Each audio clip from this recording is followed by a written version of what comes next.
Hello everyone and welcome back to my channel. This is Keeping Up with MJ and I'm MJ.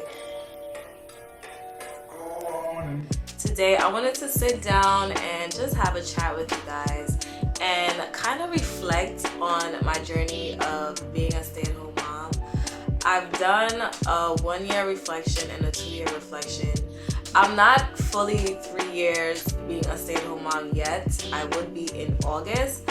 But I did want to take some time to just reflect now because my daughter turned 3 years old in January, and I don't know, I kind of woke up with like feeling full and just like reflecting on where I've come from and where I am now. I was just looking through my phone and I was looking at my YouTube channel and looking at my past videos when I was talking to you guys about my decision for leaving my job, my decision for returning to my job, and eventually quitting, and then my reflection on being 1 whole year as a stay-at-home mom, then 2 whole years of being a stay-at-home mom. That video was last year. All those videos I'm going to link in the description box if you want to watch it and just like see my journey so far. But since she turned 3 in January, I've just been in a state of awe because I'm like, wow, it's coming up on 3 years this year of me being home with her. And for me, that's new for me because one, I'm always a person who's, well, I don't always work, but for the past years before I had her, I've been working, getting my own money, doing my own thing. And then to make that whole switch to being home full time with her and not going to work every morning has been amazing. And then some days I do think about like, wow, would I ever go back to it? I just wanted to chat with you guys about it because I've been sharing my journey as a stay-at-home mom, and I want to be like very vulnerable and just, you know, share my experience, just in case there are other stay-at-home moms who feel the same way, or people who just had a baby who are thinking about becoming stay-at-home moms. So I just wanted to like chat a little bit about certain topics that I get questions about and just share my views on it. The first thing I wanted to talk about was how I'm feeling currently. Sometimes I am very much overwhelmed, okay? Very much overwhelmed because I get to a point where I ask myself a million questions like, am I doing the right thing? Am I giving her all that she needs? Is she learning everything that she's supposed to know at this age? She's speaking clearly enough? Is she eating the right things? There's like so many things that I think about on a regular basis, and sometimes I'm like, girl, you're gonna drive yourself crazy if you keep thinking about all these things, because you're just gonna put yourself in a mental state where you're gonna feel like you're not doing enough. The thing that always brings me back to reality is when I see her doing things that I didn't know that she would be doing right now, like reading certain slangs and certain things she say to me, and I'm like always shocked, like, did she just say that to me? The other day I was like hanging with my sister and we were doing something, and then she was like, I'm tired, I'm very tired. And me and my sister looked at each other like, what? What are you tired for? Like, what you been doing that have you so tired? Like, it's in those moments where I feel like she does certain things like that kind of brings me back to reality. Like, girl, you're doing okay, you're doing fine. What you're doing for her is enough. Just you simply being home with her, having this time with her is enough, because not a lot of people have the opportunity that I have to be a stay-at-home mom and be able to teach their kids at home and just go day to day with their child and seeing their milestones. My husband, he don't get to see a lot of stuff because he's at work. So I try my best to record everything so that he gets to still have that experience. It's like that for a lot of dads and a lot of moms who are not at home, who have no other choice. Whenever my husband and I make a decision, it's always the best decision for our family, the best decision for us. So I think we are at a point where we're just standing in that. So if we make a decision to do something, we thought it through. We thought about all the things and we make the decision that we feel like will be best for her and best for us, but most importantly, best for her, because we're always thinking about her. I want to talk about the financial part because, like I told you guys before, I'm always used to making my own money and working. Like I will be completely honest with y'all. I've been married to my husband since 2018, and last year was the first year.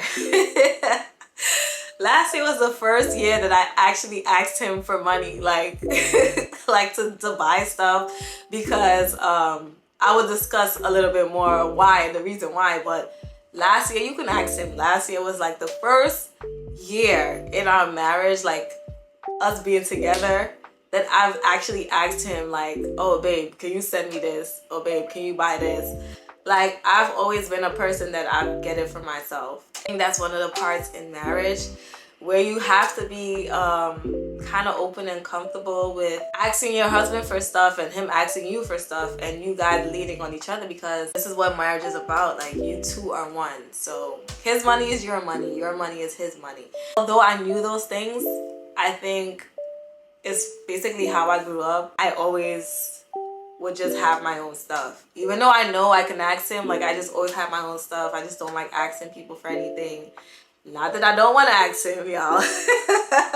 I'm sounding real defensive right now, but yeah, I hope you get what I'm saying.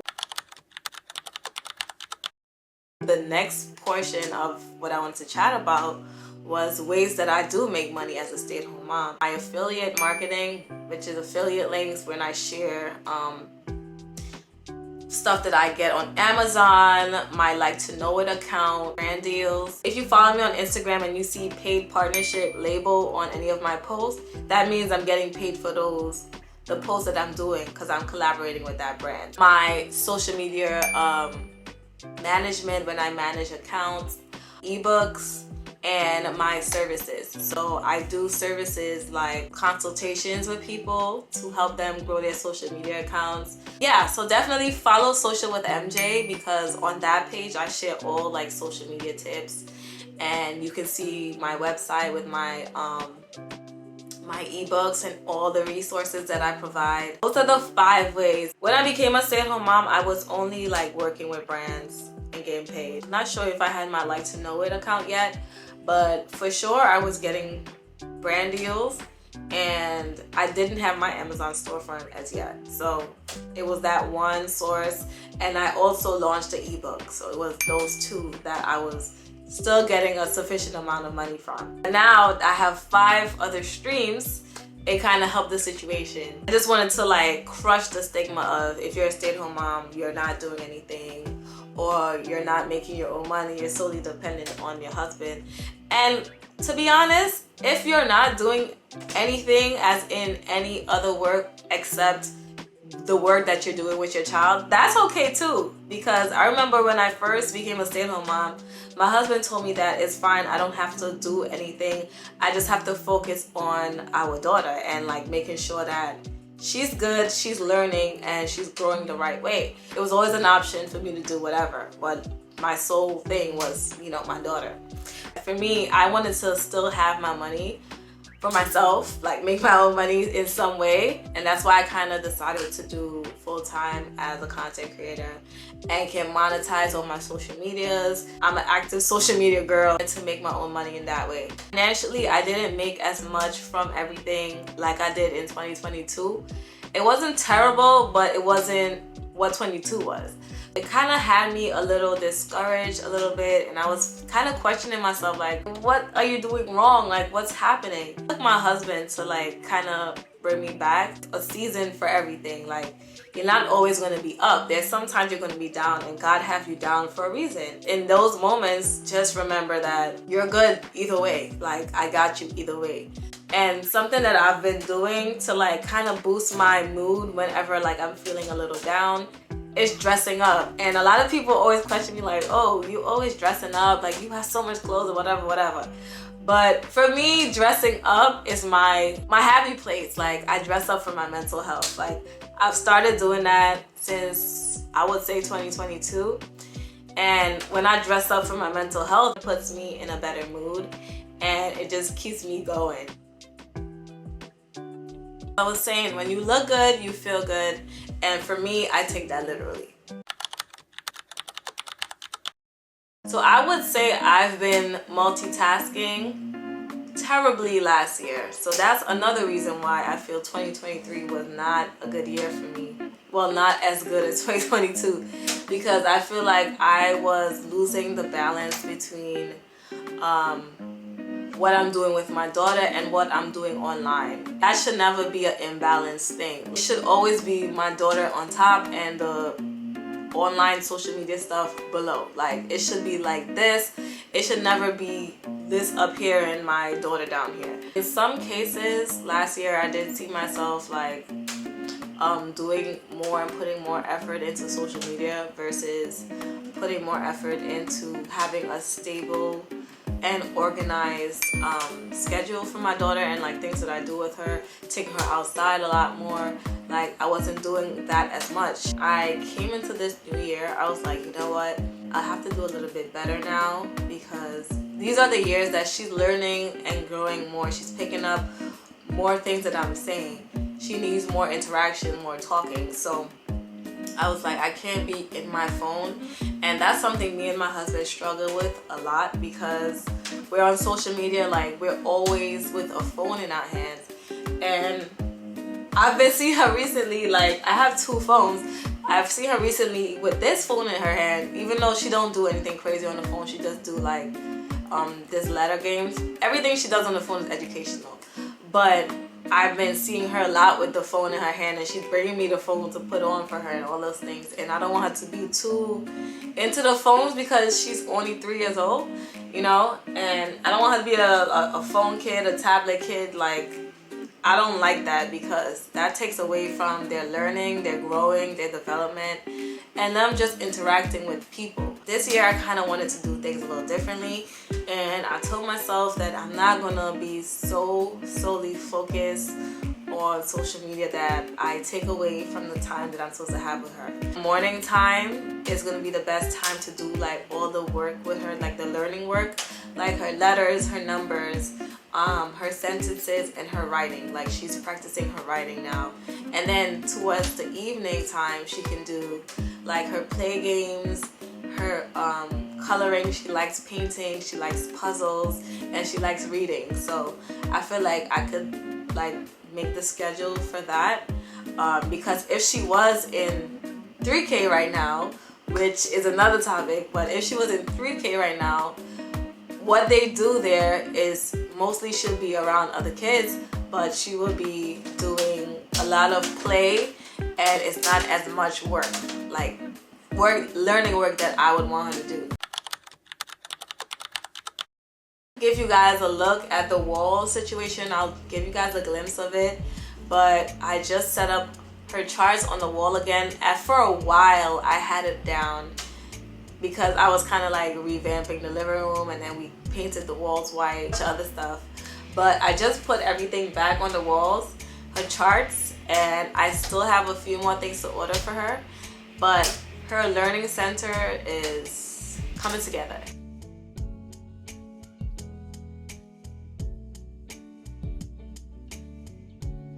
So as you can see, it's still a work in progress, but so far so good. We have new curtains for the living room. There's a green curtain that I bought for the living room. It's not up yet, hence why you're seeing the window with no curtains. But hopefully by the next video we have those curtains up and you see the real vibe of my living room, what it's giving. I do want to chat about the question we've been getting asked a lot from family, from friends, from just people in general, of like, since she turned 3 years old this year, everybody's wondering like, is she gonna be in 3K, and you know, things like that. But I do want to leave that conversation to another video. I feel like I want to talk about that when my husband is present, so like we both could chime in. For right now, she's not in 3K. She's still home with me. I'm still homeschooling her. So yeah, that's how it is right now. It's crazy is that this girl really has she really has my attitude in certain ways. Like, I see it, like things that she knows, things that I know she knows because she does it in the house. When I tell her to do it for other people, she doesn't do it. She does things on her own time, and she literally moves when she want to move. Like, you can't force her to do anything, and that is something that I have to realize it is what it is, because I'm like that too. Like, you can't force me to do something that I want to do. I do it on my own time, and I've been like that since I was a kid. So see that trickling down into my daughter is crazy. Like, it's like a reality check. My girl does whatever she wants when she wants, and it's that she don't know what she doing. She don't know the things you asking her. She knows very well. She just don't want to answer you. She don't want to talk to you, and she probably just don't vibe with you, because I see it all the time when we go to church. People like want to come say hi to her, and she pick and choose who she say hi to, who she give hugs to, and I just gotta respect that. Like, kids got rights too. Like, if they don't want to say hi to you, they don't gotta say hi to you. If they don't want to give you a hug, they don't gotta give you a hug, and I'm not about to force it either. And my daughter, things that I'm starting to accept, like, she cries for certain things that sometimes I'm like, girl, why are you crying, you know? But I gotta realize that I'm literally the same way. I'm very sensitive, and I cry for things too. Like, she's gonna cry, and I just have to get to the realization that she's gonna cry sometimes, and to others it might look like she's a crybaby or she's crying for things that she shouldn't be crying for. But my husband, he always the one to like bring me back. He's like, she's expressing herself. Like, this is self-expression. Crying is a way of self-expression, and you shouldn't be getting upset at her because she's crying or telling her to stop crying. Like, just let her cry. It's okay. Those are some of the parts in parenthood that I'm still like, you know, gathering and getting myself together about. Overall, like, the whole motherhood experience is something special. It's not something that you can just plan out and it still will be perfect in the end. Like, you have to just work through it, and you learn as you go, and there's no perfect parent, and we all make mistakes, and what matters is that we're here and we're doing it, and we're keeping at it, and we're not like giving up. I'm super happy that I'm on it. Like, I'm on this journey. And yeah, it's coming to the end of this video, and if you enjoyed this video, please be sure to subscribe, like this video, comment, so that it gets, you know, pushed out to more people who need to see it. I hope that this video helped some of you stay-at-home moms to be, and just encouraging you to just keep going. Being a stay-at-home mom is definitely golden. Don't let anybody tell you differently, and you got this. Thank you so much for watching, and be sure to tune in for the next one. Bye.